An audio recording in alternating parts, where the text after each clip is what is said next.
Morning. Today is July 26th, Wednesday, and somehow I don't like that, satire, humor, sarcasm slash Saturday Night Live. I tried, that format. So probably no more Dratchev. What was it called? Dratchev report. Just a bit too pretentious. We're gonna keep it simple. The same CSN, Captain Sergei news. And check this out. I found my old t-shirt because I was looking for something thin because it's not very hot outside, but I'm gonna be sitting in my car all day. And I went inside and I remembered I got these heavy Whole TV t-shirts. So just ran. Now I'm on week 9. Like time flies, right? Just 9 weeks ago I could barely. I remember it was difficult to run 3 minutes. Right, because that was week 1, was you run for 3 minutes, then you walk for 3 minutes, I think, and then every week they started increasing how many minutes you run and decreasing how many minutes you walk, right? And then week 7, week 7 it was all running, and now I'm already on last week. Did Monday 30 minutes and just did Wednesday 30 minutes, so basically found a big loop in my area, and like big changes I noticed. I sweat less. First I was like, I could feel that I was not healthy. I was sweating so bad. And also because when you drink coffee, I always have pale cheeks, right? Because coffee, I think it has to do something with iron, and blood flow to your cheeks. But in my case, I'm always pale, and I noticed that after I run, I finally see some color in my cheeks, so I'm super happy about that. And but even after a shower, I still sweat because 30 minutes, that's a lot of running. Of course, it's very slow. It's just basically what they used to call in the 80s jogging, right? What was the name of that guy? Fox, Foxx, who wrote a book about this, and when this jogging craze began, I think it was like 1979 or something. And then he died after a jogging session. He wrote a book, everybody embraced it, and then he died from jogging. That's why I'm glad that I found this C25 program, Couch to 5, which was very, very gradual. Right, and so now I'm just doing Monday, Wednesday, Friday, 30 minutes of slow jogging. And hopefully it'll be like 5 clicks, basically 3 miles, just over 3 miles. But anyway, the news are such that as soon as I quit that freight broker job, things started improving. First off, one of my YouTube fans asked me to help him sell his truck and trailer. So I found him a buyer for the trailer. He paid me a commission, which was more what I made as a freight broker in 8 months from one transaction. Man, that's hot. Hold on 1 second, I'll be right back.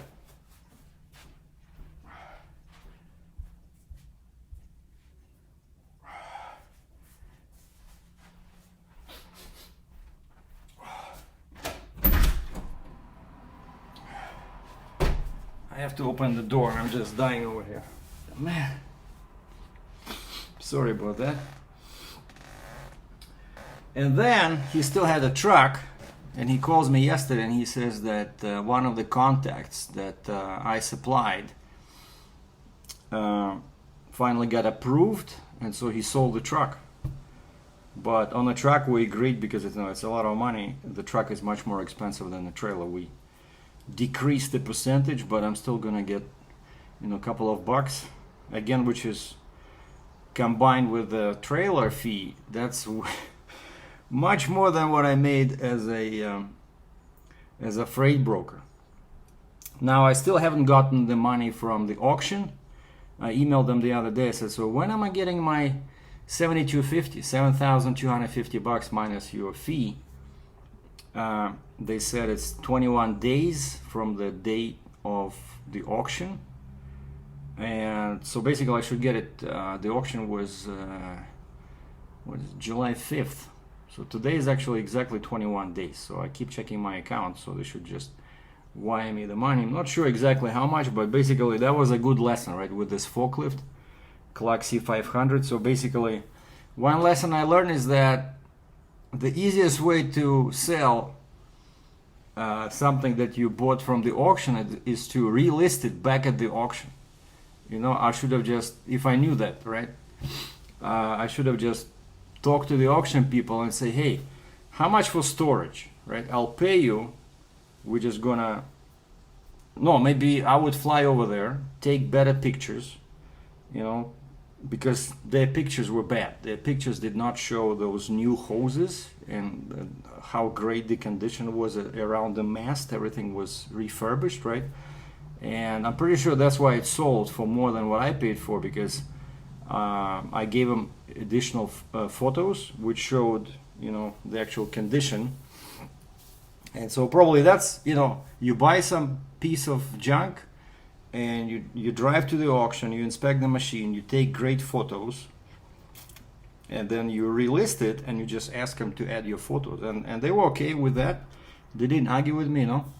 When I emailed them the photos, like the customer service, they said, yeah, we're gonna, you know, forward it to our, they have a special team, a special department that deals with these, you know, listings, right? So they go around and they take a bunch of, like, my forklift, I think each time it had probably like 40 pictures, but they're very small and they missed the important part, the hoses and the hydraulics on the mast, right? So they're not exactly, you know, because it's not their machine, right? They don't care. Like the employees of the auction, they just go over, they tell them, okay, take 40 pictures. They take 40 pictures. There were like 10 pictures of tires, you know, like the machine only had, what was it, like six wheels, right? They took like probably 10 pictures of each tire. But they omitted the hoses, the most expensive repair, you know, like possibility, right? If you have a leak in the mast hydraulics, that's a lot of money. That's what I remember after I bought that forklift. I talked to a couple of forklift rental places, and the guy says, oh man, you bought a Clark? He says, those machines new, they leak. They're famous for leaking. This was not good. And I'm like, holy moly, what did I do, you know? I paid $5,250 Canadian. But basically, yeah, that's what I'm of course I'm half joking, but it's half serious. You just go to the auction, inspect the machine yourself after you bought it, take a bunch of photos, ask the team to use your photos in addition to their photos, and then just relist it. Then you don't have to pay for trucking, right? Because I paid, first time it was what, $900 Canadian, then I paid storage fees were probably around 300 all in all, and then the guys who took it back, they charged me like $750 Canadian, of course. And what's funny, when they showed me the picture, these guys who took the machine back to the auction, they used a tilt and load truck. I don't know how they managed to carry almost 17,000 pounds, because that truck did not look very big, but it probably had 2 axles in the back, you know. Otherwise you cannot do it. So it's a pretty heavy forklift. So they just dragged it with a cable and then unloaded like that, because the bed, that's like the perfect, you don't need a trailer, right? You just need a tilt and load truck. That's the best way to move these. But anyway, so yeah, the money's coming.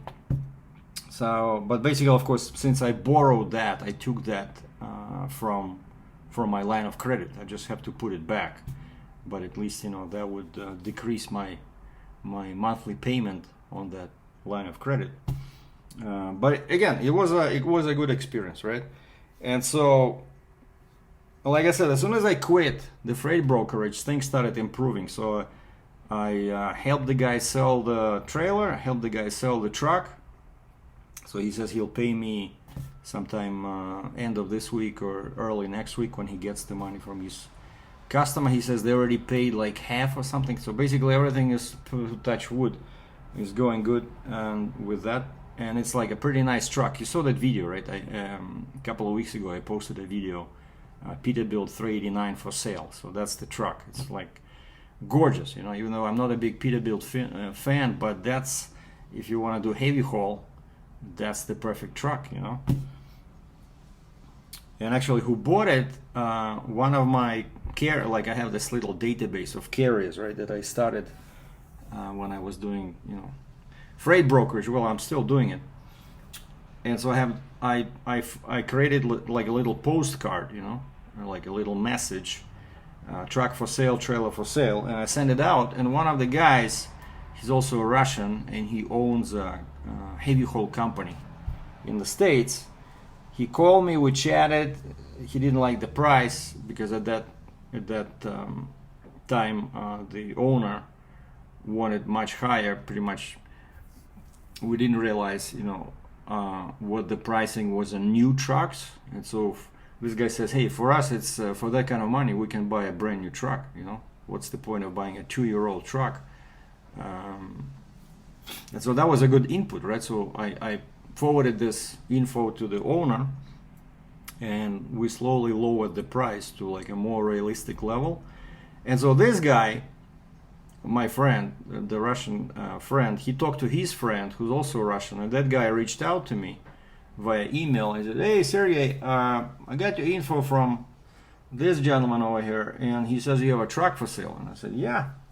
And so he asked me about financing. I asked the owner. The owner knew somebody who works at a financial company. He sent me a business card, like a picture of the business card. I forwarded to this potential buyer, and then he disappeared.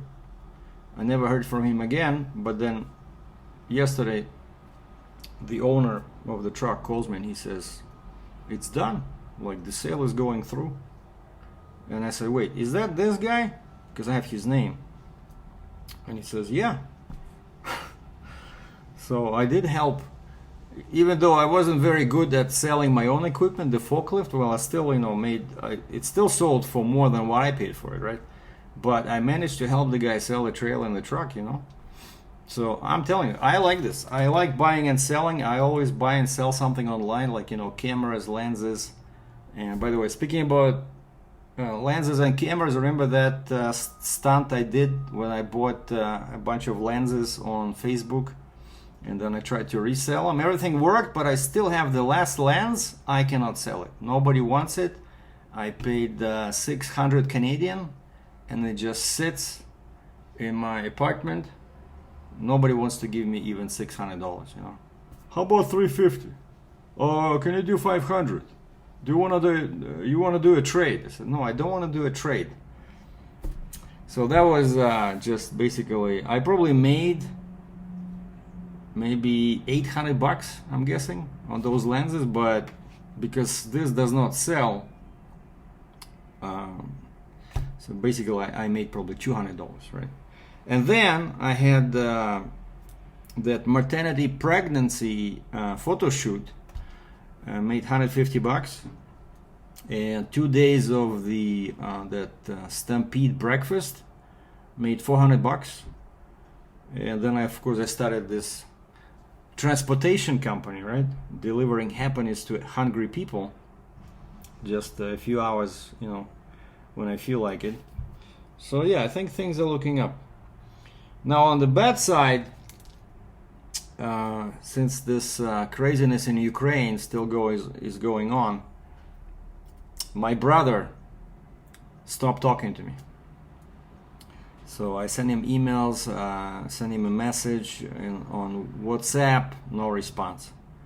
My mother was texting me like once a week, maybe on WhatsApp, and then we also finally, I said, so what's going on? Why the brother is ignoring me like at all? Oh yeah, he's okay, but so basically I said, okay, forget it. So I said, don't text me until the war is over, okay?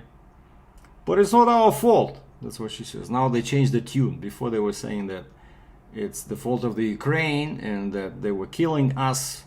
Not sure who us are, but they were totally 100% supporting the Russian regime. But now they say, well, it's not, we didn't want that. We did not start it.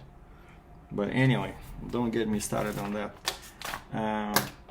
And in other news, like I mentioned, I still continue to do freight brokerage because in Canada you don't need any licensing, right? Canadian regulations do not require anything like an MC number, or like for if you're a trucker, let's say you need some kind of a provincial registration, right? Like safety registration, same as like DOT in the States, right? Like in Ontario, it's called CVOR, Commercial Vehicle Operator Registration, CVOR. And it's kind of like a same 7-8 digit number. Yeah, Alberta probably has something similar. Every province in Canada has something similar. So you have to have that safety record, right? But for brokers, because brokers don't drive, right? They're just intermediaries. Pretty much all you need is, if you want to register a trade name, and that's what I did with my heavy equipment logistics, right? I went to the government office, paid, what was it, like $30, $50, something. So I have a legitimate sole proprietorship trade name. So I can do loads in Canada. And I got 2 quote requests. Again, as soon as I quit that big freight brokerage company, I had nothing for like 4 months. Nobody called me, nobody emailed me. But as soon as I quit, I got 2 emails. One email was about a machine inside Canada, actually, from Western Canada to Central Canada. So now I just got 2 quotes from trucking companies and send it over to the this freight forwarder who has this load. So waiting for them to hear back from their customer, because I'm guessing they have to add their fee as well. And then another load is that I cannot do. I have to use a friend who's licensed in the States, because this load is inside US. And so I'm partnering with a friend of mine who has her own broker MC number. But this one, basically, a guy owns a big processing facility, and he bought a machine which weighs 226,000 pounds. And he says, can this be, he says, I need your advice. Can this be moved like this, or do I have to break it apart? And I ran the permits. I still have that website where I can go and it estimates the cost of permits. But I just, I'm not sure what the length of the trailer would be, right? Like, because how many axles do you need? 13, 15, 16, 20, 40, right? It's a huge load. And because of that, I used the conservative number, and the height, it's like 12 feet tall, 10 feet wide, needs about 29 feet in the well, but 226. And it's like 1,000 miles. Travels like 1,000 miles inside US. And the website said permits and escorts and police would cost about $7,000 US, which is not too bad, like basically $7 a mile. But I don't think that's realistic. So now this guy says, yeah, we decided to break it apart. He says it's going to be 176,000 pounds with the same, width and height. And so I reached out to a couple of, heavy haulers I know, one in the States, one in Canada here, that I know they have more experience than me. I only did mostly 8-9 axles, right? I think only once or twice I did 10 axles when I was a trucker. So these guys I know, one guy has a 13 axle rig, and the other guy in Canada, he moves like monster machines. He can operate pretty much anything. I don't know, more than 13 definitely. And he told me, this Canadian guy, he says that once he had a load, it was about 155,000 pounds, and they tried to use a 13 axle rig, like 3 plus 3 plus 3, right? Like 3 axle Jeep, 3 axle trailer, 3 axle booster. That's 9 plus 3 on the plus 4 or whatever on the truck. 9, what is it? 9 and 3? 12, 13, but anyway, somewhere there. Basically truck and 3-axle Jeep booster trailer. And he says it was difficult. It was difficult to not to overload particular axles, basically. So even for 155,000 pounds, which is of course a lot, but he says 13 axles was barely enough. And so he says for 176,000 pounds, you definitely need more than 13 axles. And so I don't know. The guy is, from what I understand, the guy is dismantling. The machine is being dismantled to reduce the weight right now, and we're trying to find somebody with a specialized trailer. So basically, you need one of those crazy trailers. You know, I saw them sometimes. Like they have kind of like a cradle. You know, like looks like this, right? And then it has a bunch of axles in the front, in the back. The truck is somewhere there. There's like, I don't know, 18 axles, 20 axles, you know. One of those specialized carriers. Actually, I do know a company. I loaded in their yard, but they're in Nevada. I wonder if they go to, if they can do this, because I know they have these trailers. Those guys can move like 200,000 pounds, easy. I'll try to find the info, see if they can do this load, and then we have to, since now I don't have access to that website, you know, TMS, I have to, you know, if I do something like this, I'll have to create my own, you know, like load confirmation, invoice. But again, not for this one inside US, I cannot do that one, but like the one in Canada, I can definitely do it. I just need to create, like I said, a broker agreement, load confirmation, and then finally invoice to the customer, and then get invoice from the trucker, pay the trucker. So it's no big deal, might work. But anyway, so those are the news. Time now is 8:58 a.m. Might go grab some coffee and do some a little bit of transporting today. The weather's good. It's summer. I like that Calgary does not get very hot, you know, because of the mountains. Like 1 hour west, right, we have mountains, so it's never hot here. Well, it can be plus, actually that day was like plus 30, but it doesn't get too crazy, like, you know, plus 40 or 104 F, something like that, like they can have in other parts of Alberta.